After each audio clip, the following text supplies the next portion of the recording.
আজকে আমরা এমন একটা নতুন ইংরেজি শব্দ শিখব যা খুব কাজের। ধরুন, রাজু নামে একটা ছেলে আছে, আর তার ঘর থেকে খুব বাজে একটা গন্ধ আসছে। এই গন্ধটার জন্য সেরা ইংরেজি শব্দ হল রিক, মানে একদম তীব্র একটা বাজে গন্ধ। এই রিক শব্দটা কিন্তু ভার্ব আবার নাউন দুটো হিসাবেই ব্যবহার করা যায়। চলুন দেখি তো কিভাবে।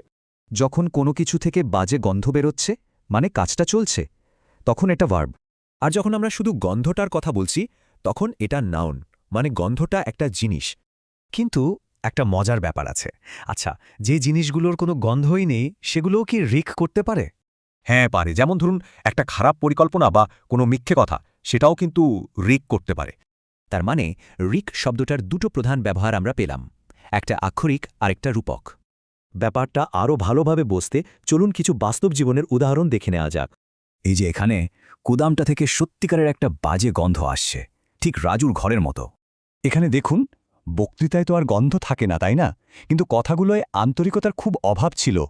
ঠিক একইভাবে অফিসের অব্যবস্থাপনাটাও একটা বাজে অনুভূতির সৃষ্টি করেছে, যদিও কোনো আসল গন্ধ নেই।